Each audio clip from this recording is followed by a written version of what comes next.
Ça y est, une des plus grandes nouvelles concernant la mise en place du nouveau musée du Caire et ses 500 000 m² est tombée.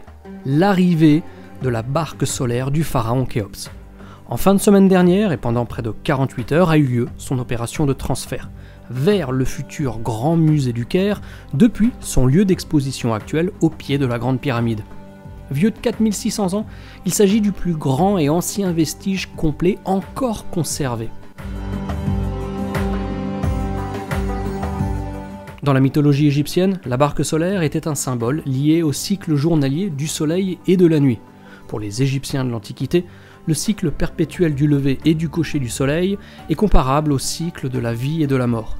Ainsi, chaque matin, le soleil naît à l'Orient, croît jusqu'au zénith, puis vieillit jusqu'à l'Occident où il disparaît dans le royaume des morts. Le choix d'une barque comme moyen de transport se comprend aisément dans une civilisation résolument fluviale où le Nil était et est toujours la source principale d'échanges, de communication et d'alimentation. Le général Atef Mefta, superviseur général du projet du Grand Musée égyptien, a expliqué que le transfert de la barque solaire est l'un des projets archéologiques les plus complexes à mettre en place dans le cadre de la création du nouveau musée égyptien. En effet, le bateau que l'on appelait à l'époque pharaonique le Manjet fut transporté en une seule pièce tel qu'il était exposé actuellement jusqu'à son nouvel emplacement dans le bâtiment du Grand Musée égyptien. Un véritable exploit compte tenu de ses 43 mètres de long et ses 20 tonnes pour un total de 1224 pièces détachées, et assemblées.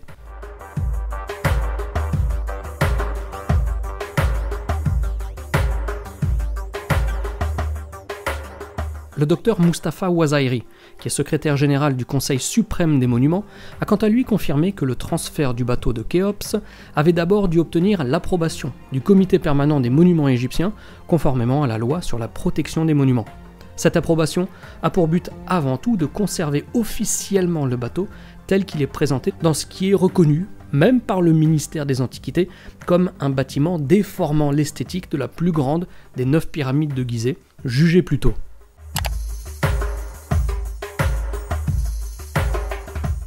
Pourtant, les moyens actuels d'exposition et de conservation du bateau ne correspondaient pas aux méthodes modernes.